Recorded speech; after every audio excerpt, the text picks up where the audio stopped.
those Pokemon weak to Ice or Electric. So I think like the Rotom Frost and Rotom Wash are going to be super relevant here. Finally, that Delibird, I've definitely got my eye out on. Don't really know what to expect from it, but maybe a self-Ice Shard to activate a weakness policy onto something on that side of the team. Definitely watching out for the spice that Delibird is going to be bringing to this match here. I'm looking forward to it for sure. All right, so let's get started with the battle. I love Rotom, so I'm hoping to see both of those come out immediately.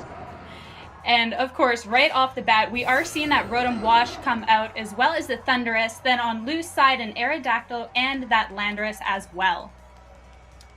So one thing that's interesting here is whether or not this is going to be Defiant Thundurus, right? Intimidate comes out from that Landorus, and let's see.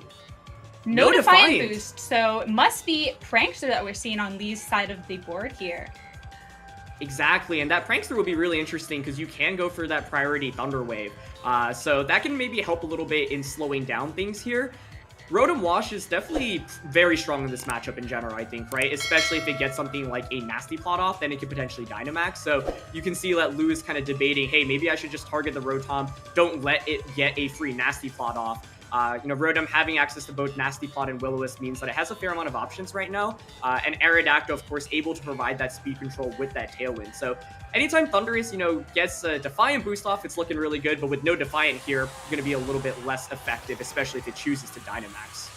Right, Lee's side of the field here, opting to go for that Dynamax first turn with that Thundurus. Just looking to apply some early pressure here. Let's see, I'm curious if it's a special Thundurus or physical, because you don't really want to, Dynamax Thundurus if it's intimidated. Ooh, the Will-O-Wisp comes out immediately, moving before Landorus and Aerodactyl.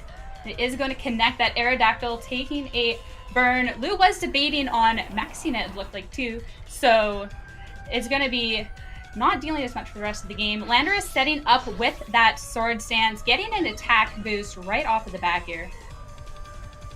Yeah, it's going to be a huge boost here as the Max Airstream comes out from Thundurus, targeting Landorus. But yeah, look how little damage it does after the Intimidate. I think maybe Lee was hoping for a Defiant Thundurus here, didn't realize that the Defiant didn't actually go off, or perhaps he just really wanted to get that speed boost onto Rotom. But as you may have noticed, that Rotom moved before Aerodactyl, likely indicating that it's actually Choice Scarf Rotom. So, that priority definitely helpful here. Lou manages to get a pretty big Sword Stance off as a result, and is still going to choose to Dynamax it, but, Landorus has taken around 50% of damage already. As well, the pressure that Rotom offers, being able to hit a Will-O-Wisp into the Landorus as well, is a little scary, but Lou already having the attack boost will still be able to deal some resulting damage regardless. I think one big question is always, what item is the Landorus? Is there a Lumberry? Because if so, that's going to make the Will-O-Wisp, not as strong. And Aerodactyl with that Taunt, able to prevent that Will-O-Wisp. So if it is that Scarf Rotom, which it should be, won't actually be able to get that Will-O-Wisp off. It's a huge taunt. Right. Rockfall hitting into the Landorus. Huge hit, taking it out of the field right away. And setting up Sandstorm as a result as well. A lot of damage there on the board, and picks up that one-hit KO. So, turn one was really critical, actually, from both players' end, especially because that Life Orb comes out. So that was a pretty much perfect turn from Lou's end, right? She's able to deny a Will-O-Wisp onto the main attacker, and she's got full speed control for that Landorus. In a matchup like this, I think, attacking first is always really important in Pokemon in general, and I think Lee, just going for that Max Airstream immediately, but not able to do that much damage, and that speed control in the end wasn't actually super relevant, because despite that speed boost, Aerodactyl was able to get that Tailwind up, which makes Lou's side of the field even faster. So, Lou on that first turn risked it a little bit with that Sword Stance, but it pays off so heavily, because now this Landorus is just looking like such a big threat, right? You're at +2 attack, you've got there's Delibird. Let's go. All right, Delibird coming out. I'm really intrigued to see what set this Delibird is running, what we're going to be seeing from it. As it stands, I have no clue what it's going to be doing. Yeah, I have no idea what to expect. Like, maybe a fake out. Ice Shard is the one thing I'm thinking, maybe with Ice Shard you can pressure that Landorus, but because that Rotom, I think, is locked into Will-O-Wisp, it's probably going to want to switch out. So Lou's just in such a fantastic position, to be honest. The main question is whether or not you're worried about potential Ice Shard from Delibird getting a one-hit KO. So let's see. I'm so excited. Being the Rockfall into the Rotom here. Rotom most likely swapping out, so whatever is going to be coming in is going to be taking a huge hit as a result here. Absolutely. I think the tricky thing here from Lee's end is, do you actually switch out Rotom, right? Like, if not, you just kind of waste a turn, you sacrifice Rotom, but is Lee really going to be able to win the game with a Delibird and a Rotom, right? Let's say you switch the Rotom out, whatever comes in is going to take the Rockfall, and yeah, it looks like Lee actually doesn't want to give up whatever his last Pokemon is. Right, Delibird taking a huge hit here, but Focus Sash is going to be living on 1 HP, so we can see a little bit of what it's about to do here.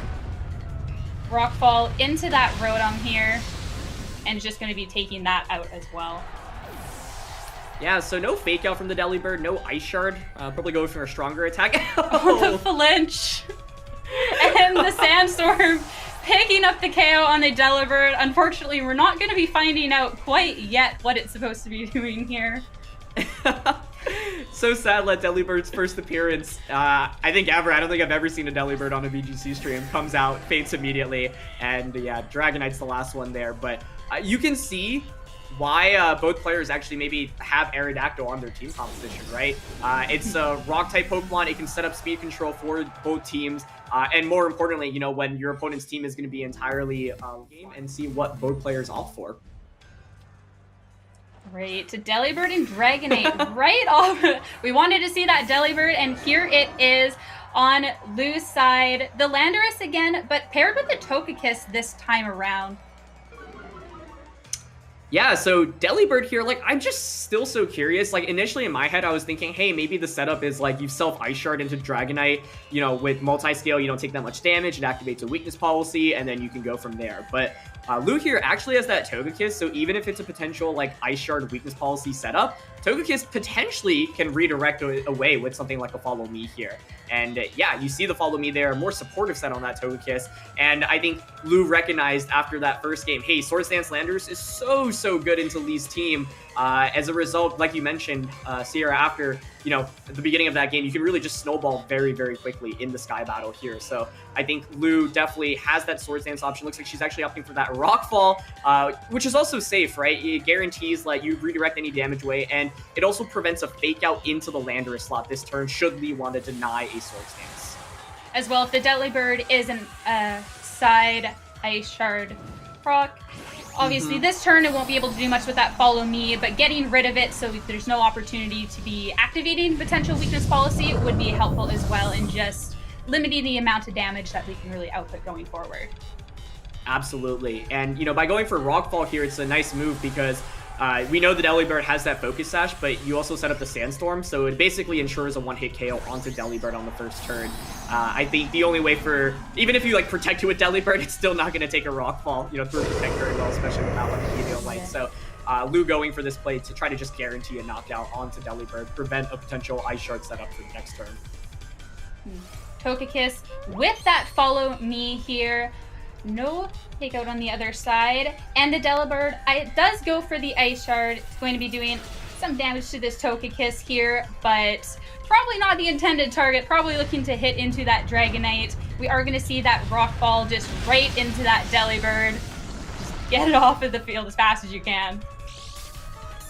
Yep, exactly. So poor Delibird in the 2 games that it's come out. First game got flinched, you know, probably wasn't going to be able to do too much in that position anyway. But then in this game, Lou with the real, oh wow, and it's the Max Hailstorm. So you can see how big of a Follow Me that was, right? Not only prevents a weakness policy setup, but also redirects a 4-time super effective attack away from that Landorus. So great lead adjustment by Lou here to bring out that Togekiss. Hail Chip going across the board here. But the Delibird not taking the Sand Chip now is actually going to be holding on for another turn. That Focus Sash did go off. It has the 1 HP. The Sandstorm isn't going to be taking it out. So it has another opportunity to impress us here. Yeah, let's see. I think, you know, Lou recognizes, given that the Ice Shard came out last turn, has to respect that weakness policy setup, so might as well just go for a safe Follow Me, right? It's exactly what she's opted for. I love the Max Airstream decision here. You don't want to activate a weakness policy on that Dragonite with the Max Rockfall, so, you know, might as well get the KO onto Delibird, let that faint, and get a speed boost here. And with that Follow Me, you can see Dragonite's damage output very underwhelming if it actually doesn't have that weakness policy boost. Especially like the airstream as well. We saw in the first game the speed control was so important here. So Lou not getting the tailwind this time, but instead getting that max airstream put her in a bit more in a defensive position. Another hailstorm though is going into that Togekiss, bringing it real low, but not quite taking it out yet. Yeah, and the fact it survives is a really big deal. 3 HP after the hail there, and the reason why that's such a big deal is because effectively, like, you know, Lou's doing a really good job out of stalling Lee's Dynamax, right? Now, what's interesting is that I think Rotom Wash potentially in the back could be really valuable as like a late game sweeper. I love actually the decision for Lee to bring out that Celesteela right now because it's really bulky, and I think it's probably the best Pokemon on Lee's team to deal with those potential max rock falls from Landorus. So, you know, you can play a little bit more defensively right now. And so I think Lou's, you know, definitely had a good start, but at the same time, Lee definitely isn't out of it by any means. Sure, Delibird didn't get to do very much, but Celesteela in general is just a very bulky Pokemon. So big question is, does Lou actually have the appropriate answers for it in the back?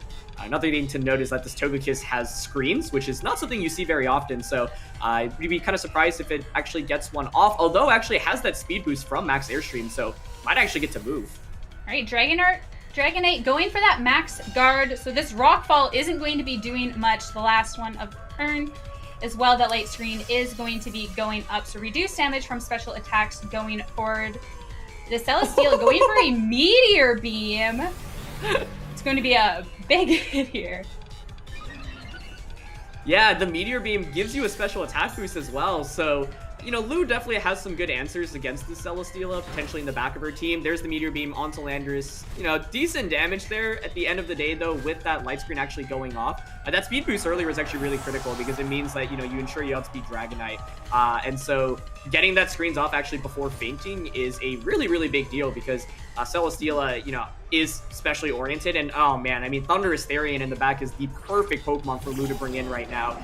It just is, you know, super, super good counter to that Celesteela specifically. And I think the tricky thing for this Dragonite right now is that it's just not able to do that much damage without that weakness policy activation. So once again, that's why the Togekiss lead was really, really good on Lou's end. And now if you're Lou, you can just spam your electric type attacks. You have Discharge plus Rock Slide. Really, really good combo. But you do have to potentially worry about a potential wide guard from Celesteela here. So if Lou goes for both of these spread type attacks and Celesteela actually has wide guard, that could be an opportunity for Lee to come back into this game. All Lee does is need to start taking a KO or two, get some more damage out, put some more pressure, and this could really go. Celesteela, though, opting to go for Protect. Don't know if it doesn't have the wide guard or just wants to Protect instead. Either way, it's not going to be taking any damage this turn, but we are going to see that Rock Slide connect with the Dragonite here, dealing about half of its health here, and getting that weakness policy activated. Yeah, so let's see if the Dragonite's faster than the Thundurus. It is not. So yeah, Thundurus with that Choice Specs Discharge, I would think would be enough to just knock out the Dragonite. If Dragonite hangs on, maybe keeps Lee in this one. But yeah, that's going to be enough for a KO. And like you mentioned, you know, we saw the Protect instead of Wide Guard. So I can't say I'm really surprised by that. I think if you're running Meteor Beam Celesteela, it's probably going to be a more offensive set anyway, right? Meteor Beam, Steel type attack like Flash Cannon, Air Slash, and Protect. And so Lou probably was just deducing, hey, the odds of it actually having Wide Guard here are pretty slim, given that we saw the Meteor Beam already. Indicates to me that it's not really a offensive or defensive Celesteela. So Rotom Wash comes out from Lee's end. That's still going to be able to put in some work, but the thing is that this Thundurus is just so oppressive with that Choice Specs Discharge right now. You know, maybe you go for a Hydro Pump onto the Landorus slot, try to just pick up a knockout onto that, but it's pretty difficult to deal with Thundurus Therian right now. Especially that the Togekiss managed to set up a light screen before it went down. Celesteela being the main way of attacking right now isn't actually going to be doing too much damage. The Rock Slide, though, doesn't connect with the Celesteela, taking some good damage on the Rotom here, but Rotom going for that Hydro Pump. It is going to be locked in and doing a good amount of like damage here. Yeah, good amount of damage, but as you pointed out, that light screen really coming up huge right now. I think, you know, Lee recognized, though, the paralysis on Celesteela. I think Lee went for the best play, right? Your hope at that point is to Hydro Pump critical hit into the Thundurus, and wow, it's actually Meteor Beam plus Leech Seed. So I was thinking, saying earlier, hey, it's probably not going to be defensive, but that is a super interesting combination. However, probably not enough here in the end, right? Because Thundurus just needs another discharge to win the game.